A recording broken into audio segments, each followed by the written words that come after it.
ETF index mutual funds నేర్చుకుని stock మార్కెట్లో రాణించాలనుకుంటున్నారా? వెంటనే ఈ నెంబర్కి కాల్ చేయండి.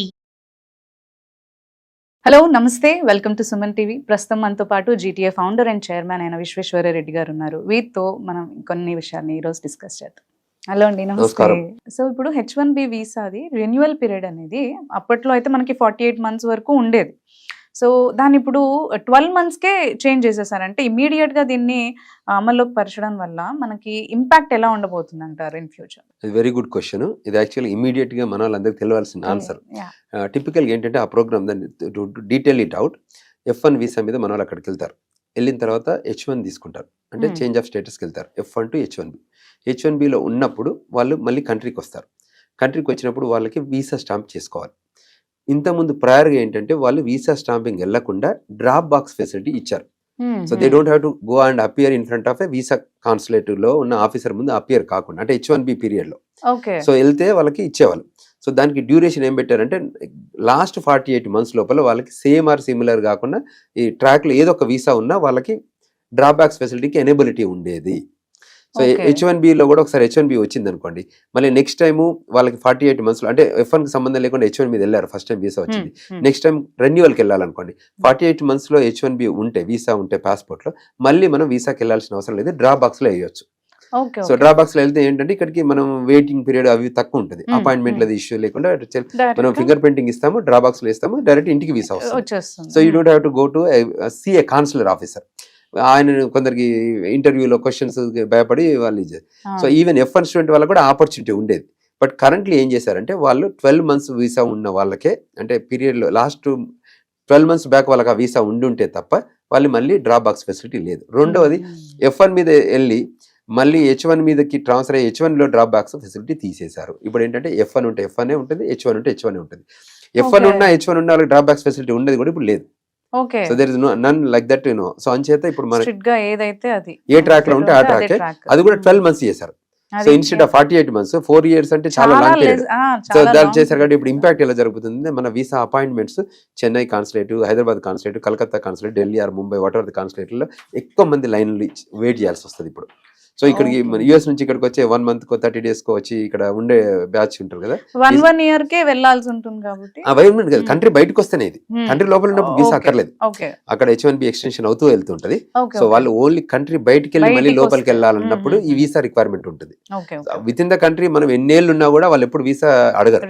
So it is an extension of stay అంటారు దాన్ని. ఇక్కడ ఏంటంటే వీసా న్యూ ఎంప్లాయ్మెంట్ కిందనో కానీ న్యూ కింద కంట్రీ అవుట్కి వెళ్ళి మళ్ళీ లోపలికి వస్తే పాస్పోర్ట్ లో వీసా లేదనుకోండి, they have to go for renewal in the same track. ఇవి H1 గాయ్ అంటే H1 లో పనిచేస్తున్న వ్యక్తి ఇండియాకి వచ్చి మళ్ళీ కంట్రీ లోపలికి వెళ్ళాలంటే H1 మీద వెళ్ళాలి. సో అక్కడ ఉన్న H1 డ్యూరేషన్ ఎక్స్పైర్ అయ్యాక కొత్త H1 కాపీ వస్తే అది ఇక్కడ చూపించి వీసాకి వెళ్ళాల్సి ఉండేది. అది దాన్ని డ్రాప్ బ్యాక్స్ పెట్టారు ప్రీవియస్లీ. ఇప్పుడు దాన్ని మళ్ళీ వీసాకి ఇఫ్ ఇట్స్ ఓన్లీ 12 months అయితే మళ్ళీ అప్లై చేయాలి. అది చాలా ఇంపాక్ట్ అవుతుంది మన వాళ్ళకి. కొద్దిగా అంటే ఇప్పుడు మళ్ళీ అప్లై చేసినప్పుడు వాళ్ళకి రిజెక్ట్ అయ్యే అవకాశం ఉండొచ్చు, అందుకోసం అది ఆ భయం. ఆ వీసాకి వెళ్తారు కదా, ఆ వీసాలు మళ్ళీ క్వశ్చన్లు అడుగుతారు కదా, ఆ వీసాలో ఈ లోపల ఏమవుతుంది, ఆ ఇంటర్వ్యూకి వెళ్తారు కాబట్టి అక్కడ అమెరికాలో ఏదైనా మిస్టేక్ చేసి ఉంటే, ఈ DUI కేసులో కానీ థెఫ్ట్ కేసులో కానీ ఇంకేదైనా క్రిమినల్ ఇంటెంట్ యాక్టివిటీ చేసి ఉంటే ఈ ఇంటర్వ్యూలో దొరికిపోతారు.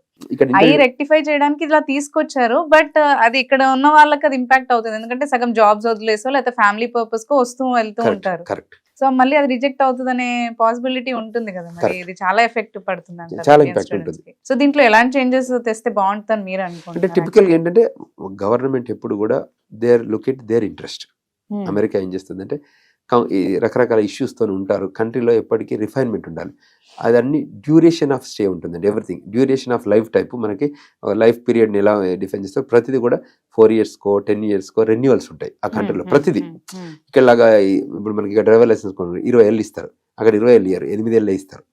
సో వాళ్ళు ఏంటంటే 8 years కి రెన్యువల్ కాదు, 8 years ఒకసారి టెస్ట్ కావాలని టైప్. సిమిలర్ లైన్ లో H1B only 3 years. So 3 years job ఉంటే 3 years ఇస్తాం, జాబ్ లేకపోతే 1 year ఇస్తాం. సో ఎవ్రీ టైం రెన్యువల్ చేయాలి 1 year కి. ఒకప్పుడు H1B ఫీజు చాలా తక్కువ ఉండేది, వాళ్ళ H1B ఫీజు చాలా అప్డేట్ ఉంది. సో వాటిని కూడా ఇంపాక్ట్ అవుతుంది, ఎంప్లాయర్ పైన ఇంపాక్ట్ అవుతుంది, ఎంప్లాయీలో కూడా అదొక స్ట్రెస్ ఉంటుంది కదా. ఇంకా H1B పెండింగ్ ఉన్నప్పుడు కానీ H1 అప్రూవల్ టైంలో ఆ డ్యూరేషన్ మధ్యలో ఉన్న టైంలో అంతా కూడా స్ట్రెస్ అవుతారు, ఎప్పుడు వస్తుంది నా H1B అనేది. సో ఈ వీసా అది కూడా ఒకసారి వీసా ఎక్స్పైర్ అయితే అంతమంది 48 months అయినా వెళ్ళిపోయి డ్రాప్ బాక్స్ వేస్తే Yes. వచ్చిన రోజే డ్రాప్ బాక్స్ వెళ్ళి వాళ్ళ 20 days 30 days ఫ్యామిలీతోని విజిటింగ్ అవి చేసుకొని మంచిగా మళ్ళీ కంట్రీకి వెళ్ళిపోయేటట్టు ఉండేది. ఇప్పుడు అలా లేదు, తప్పకుండా వీసాకి వెళ్ళాలి. మళ్ళీ వీసా ముందు అసలు అపాయింట్మెంట్ దొరకాలి, ఎందుకంటే బికాస్ వాల్యూమ్ ఎక్కువ అయిపోతారు కదా, అందరు వీసాకి వెళ్ళాలి కదా. అంతమంది అందరు డ్రాప్ బాక్స్ కాబట్టి వాళ్ళు ఎప్పుడో ఈ కాన్సులేట్ అయితే ఎక్కడైతే మనకున్న వేరియస్ కాన్సులేట్ లో హైదరాబాద్ అని కాకుండా వేరియస్ కాన్సులేట్ కూడా వాళ్ళకి వర్క్ లోడ్ ని బట్టి వాళ్ళు వీసాలు ఇష్యూ చేసేవాళ్ళు. అంటే ఇప్పుడు రష్ కూడా ఎక్కువ అయిపోతుంది కదా, ఇప్పుడు స్టార్టింగ్ వెళ్తున్న వాళ్ళు మళ్ళీ వచ్చి వెళ్తున్న వాళ్ళది అందరిది కూడా మీరు అన్నట్టు అపాయింట్మెంట్స్ దొరకాలి, then again they have to face the examination and అవన్నీ అయిన తర్వాత వాళ్ళు మళ్ళీ వెళ్ళాలి. Correct. సో ఇవన్నీ అవాయిడ్ చేయాలంటే ఎలాంటి జాగ్రత్తలు తీసుకుంటే బెటర్ అంటారు? కంట్రీ లోపలనే ఉండాలి, అమెరికాలోనే. సో కంటిన్యూషన్ గా గ్రీన్ కార్డ్ వచ్చేవారు అంటే మనం until unless you have a family emergency, you have real need అయితే తప్ప ఇండియాకి ఈ టైంలో వెళ్ళకండి. ఈ ట్రంప్ 4 ఏళ్ల డ్యూరేషన్ లో కొంచెం జాగ్రత్తగా ఉండండి. ఎప్పుడు ఏం చేంజెస్ వస్తాయి, ప్లస్ ఇక్కడికి వచ్చి ఇక్కడ మీరు ఇరుకపోతే మీ ఫ్యామిలీకి ఇంపాక్ట్ అవుతుంది. అక్కడ కంపెనీలో ఉన్న ఎంప్లాయర్కు, అక్కడ కంట్రీలో ఉన్న ఎంప్లాయర్ కూడా ఇంపాక్ట్, క్లయింట్ ఇంపాక్ట్ అవుతాడు, ఎంప్లాయర్ ఇంపాక్ట్ అవుతాడు. ఈ ఆపర్చునిటీ ఎందుకు అంటే ఫన్ కోసం వచ్చేది కాకుండా if there is real need ఉంటే రండి, లేకపోతే విత్ ఇన్ ద కంట్రీలో ఉండి ఎక్స్టెన్షన్ ఆఫ్ స్టే పెట్టుకుంటూ గ్రీన్ కార్డ్ అప్లై చేసుకోండి. గ్రీన్ కార్డ్ వచ్చే వరకు వెయిట్ చేసి గ్రీన్ కార్డ్ వచ్చిన తర్వాత you can roam around anywhere. But if there is real family need ఉంటే తప్పకుండా పేరెంట్స్ గ్రీన్ కార్డ్ రావాలంటే కూడా చాలా ఇయర్స్ అవుతుంది. అదే కదా ఇంపాక్ట్, ఓవర్ కంపాక్ట్ పెరుగుతుంది. మీకు ఎగ్జాంపుల్ చెప్తుంటే ఏమైందంటే స్టూడెంట్స్ అందరు మన వాళ్ళు వెళ్ళారు. జిఎం యూనివర్సిటీ ఉంటుంది మా దగ్గర, అందులో ఒక 2500 మంది స్టూడెంట్స్ ఉంటారు. మేము వాళ్ళందరినీ మీట్ అయినప్పుడు అడుగుతాం, మేము గ్లోబల్ తెలంగాణ నుంచి సెమినార్స్ సింపోజిజమ్స్ ఆర్గనైజ్ చేస్తుంటాం కదా. అడుగుతున్నప్పుడు స్టూడెంట్స్ మీరు ఏ సెక్టర్స్లో ఉన్నట్టే management information system, computer science, artificial intelligence, web security వాటి రిలేటెడ్ ఉంటాయి. అన్ని కంప్యూటర్ రిలేటెడ్ కోర్సెస్ చేస్తారు. సో వీళ్ళందరూ మన వాళ్ళే ఒకరికొకరు కాంపిటీషన్. ఒక పొజిషన్ కి 700 రెజ్యూమ్స్ వస్తున్నాయి ఇప్పుడు అక్కడ. సో చూడండి ఎంత బిగ్ కాంపిటీషన్ ఉంది ఒక పొజిషన్ పైన. సో ఈ లైన్ లోనే చాలా కన్సర్న్స్ ఉన్నాయి. సో దానిపైన ఇప్పుడు వర్క్ జరుగుతుంది. మనం ఏంటంటే అందరూ టెక్నాలజీ వైపే కాకుండా వేరియస్ సెక్టర్స్లలో మెకానికల్ సెక్టర్ ఉంది, సివిల్ సెక్టర్ ఉంది, ఆర్టిఫిషియల్ అదే ఆర్కిటెక్చర్ ఉంది, అగ్రికల్చర్ ఉంది, నర్సింగ్ ఉంది, డాక్టర్ మెడికల్ సెక్టర్ ఉంది, వేరియస్ సెక్టర్స్ ఉన్నాయి, ఫిల్మ్ ఇండస్ట్రీ ఉంది. ఇటువంటి సెక్టర్లో మీరు వెళ్తే బాగుంటుంది.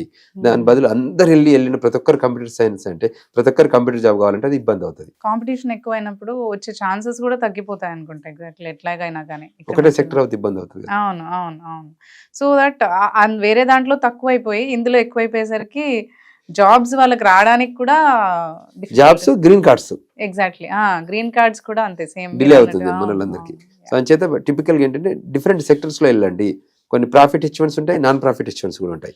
సో అందులో కూడా ఆపర్చునిటీ ఉంటే నాన్ ప్రాఫిట్ హెచ్వన్ కూడా చేసుకోవచ్చు. అది ఈజీగా వస్తుందంట. అది దానికి కోటా కిందకి రాదు, అది లాటరీలో ఉండవు. ఓకే, అవి లాటరీలో ఉండవు అంటారు. ఓన్లీ టెక్నికల్ వాళ్ళకి అన్లిమిటెడ్, దీనికి లిమిటెడ్, అది అన్లిమిటెడ్ H1Bs.